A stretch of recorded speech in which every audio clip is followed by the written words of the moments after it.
الحمد للہ رب العالمین والعاقبۃ للمتقین والصلاۃ والسلام علی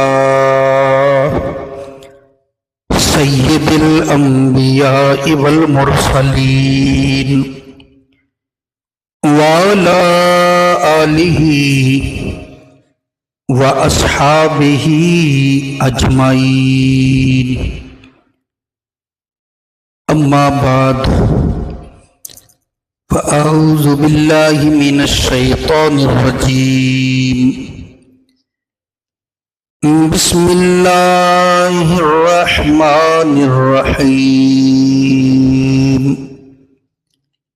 قال الله تبارك وتعالى في الكلام المجيد ان اللہ وملائکتہ یصلون علی النبی یا ایہا الذین آمنوا صلوا علیہ وسلموا تسلیما۔ بڑی محبت سے درود و سلام۔ الصلاۃ والسلام علیک یا سیدی یا رسول اللہ وعلی آلک واصحابک سیدی یا حبیب اللہ۔ صلاۃ والسلام علیک یا شفیع المذنبین وعلی آلک واصحابک یا سیدی یا حبیب اللہ۔ گرامی قدر معزز سامعین و حاضرین حضرات، السلام علیکم ورحمۃ اللہ وبرکاتہ۔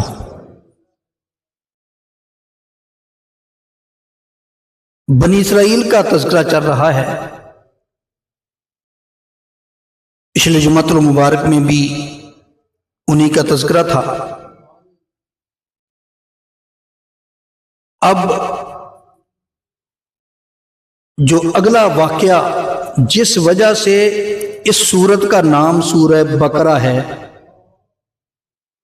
بقرہ کہتے ہیں گائے کو۔ اس سورت میں اگرچہ یہ 28 پاروں کی صورت ہے، لیکن ایک واقعہ ہے مختصر سا بقرہ کا، گائے کا، اسی وجہ سے اس پوری صورت کا نام سورہ بقرہ ہے۔ وہ واقعہ کیا ہے پہلے آسانی سے آسان لفظوں میں سمجھ لیں۔ ایک روایت کے مطابق بھتیجوں نے جائیداد پر قبضہ کرنے کے لیے اپنے چاچے کو قتل کر دیا۔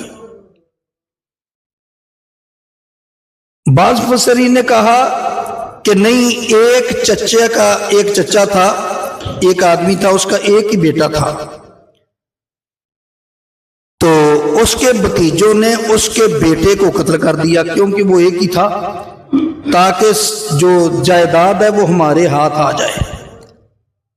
خود ہی قتل کر دیا اور خود ہی شور مچا دیا، ہمارا آدمی قتل ہو گیا، ہمارا آدمی قتل ہو گیا، ہمیں قاتل چاہیے، ہمارے قاتل چاہیے۔ انہوں نے سچے ہونے کے لیے موسیٰ علیہ السلام سے بھی کہا، او جی ہمارا بندہ قتل ہو گیا ہے تو ہمیں قاتل چاہیے۔ موسیٰ علیہ السلام نے اللہ کے حکم سے پھر ان کو فرمایا کہ تم ایک گائے لو، اس کی نشانیاں کیا ہیں وہ میں عرض کرتا ہوں۔ وہ گائے کو ذبح کرو، اس کی زبان یا اس کی دم، اس کے گوشت کا ٹکڑا، اس مردے کو مارو، وہ زندہ ہو کر بتا دے گا میرے قاتل کون ہے۔ اس بات کو اب اللہ تعالیٰ نے سورہ بقرہ کے اندر بیان کیا۔ اللہ فرماتا ہے وَإِذْ قَالَ مُوسَىٰ لِقَوْمِهِ، اس وقت کو یاد کرو جب اللہ کے حکم سے موسیٰ نے قوم سے فرمایا، اِنَّ اللَّهَ یَأْمُرُکُمْ أَن تَذْبَحُوا بَقَرَةً، تم پوچھتے ہو کہ ہمارا مردہ کس نے قتل کیا، تو تم ایسے کرو، اللہ فرماتا ہے گائے کو ذبح کرو۔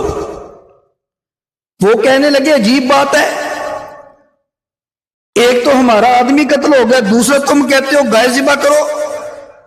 قالوا اتتخذنا ہزوا، کیا آپ ہمارا مذاق اڑا رہے ہیں، ہمارے ساتھ مذاق کر رہے ہیں؟ قال اعوذ باللہ ان اکون من الجاہلین، موسیٰ علیہ السلام نے فرمایا میں اللہ کی پناہ مانگتا ہوں کہ میں مذاق کروں،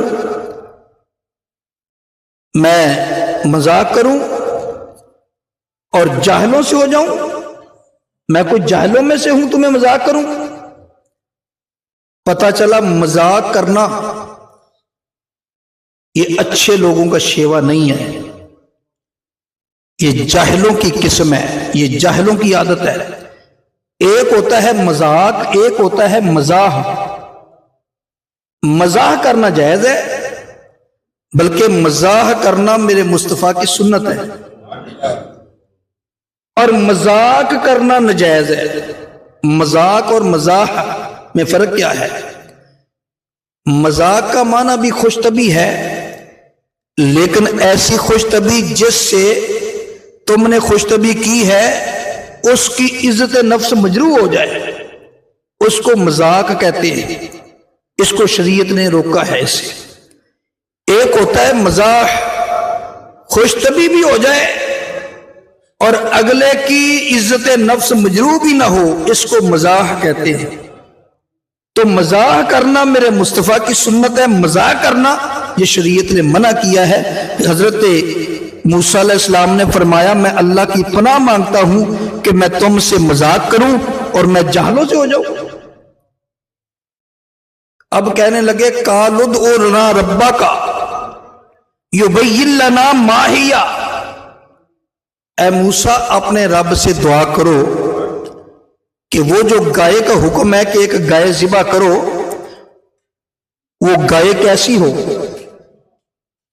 اس کی نشانیاں بتاؤ۔ قال انہ یقول انہا بقرۃ لا فارض ولا بکر اوان بین ذالک فافعلوا ما تؤمرون۔ فرمایا اللہ فرماتا ہے تم کہتے ہو کہ اللہ سے پوچھو وہ گائے کیسی ہو، فرمایا وہ ایسی گائے ہے نہ بوڑھی ہے نہ جوان ہے، بوڑھی اور جوان کے درمیان ہے، درمیانی عمر کی ہے۔ فَافْعَلُوا مَا تُؤْمَرُونَ، اب جو تمہیں حکم ہے وہ کر دو۔ اب وہ ہیلے بہانے بنا رہے ہیں کیونکہ وہ چاہتے نہیں تھے کہ ہمارے مردے کا پتہ چل جائے کہ وہ خود ہی تو قتل کیا تھا۔ اب کہنے لگے قالوا ادع لنا ربک یبین لنا ما لونہا، اچھا چلو ہم گائے تو ذبح کرتے ہیں، نہ جوان ہوگی نہ بوڑھی ہوگی، درمیانی ہوگی، لیکن یہ تو پتہ کر دو کہ اس کا رنگ کیا ہوگا۔ یہ ہے نا ہیلے بہانے۔ یہاں پر ایک تصوف کی بات سنتے جائیے۔ بزرگ فرماتے ہیں کہ جب اللہ والا، اللہ کا کوئی پیارا، تمہارے پیر و مرشد تمہیں کوئی وظیفہ بتائیں بھی یہ سورہ اخلاص پڑھا کر روزانہ 100 مرتبہ پڑھا کر، یا اتنا درود پاک پڑھا کر، تو یہ سوال نہ کرو کہ کب پڑھوں، کیسے پڑھوں، کھڑا ہو کر پڑھوں، بیٹھ کے پڑھوں۔ بس انہوں نے کہہ دیا سوال زیادہ نہ کرو، جیسے جیسے سوال کرو گے ویسے ویسے تم پھنستے جاؤ گے۔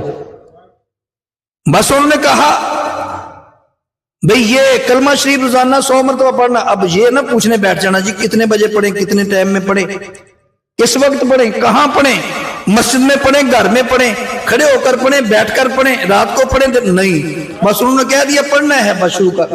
سوال نہ زیادہ کرو، یہ سوال آدمی کو پھنساتے ہیں۔ اب وہ سوال کرتے جا رہے ہیں، آگے وضاحتیں آ رہی ہیں۔ جب ان کو حکم ہوا تھا گائے ذبح کر دیتے تو کوئی گائے ذبح کر دیتے، لیکن اب وہ سوال کرتے جا رہے ہیں اور پھنستے جا رہے ہیں۔ کہتے ہیں رب سے پوچھو، قالو اپنے رب سے پوچھو، ادع لنا ربک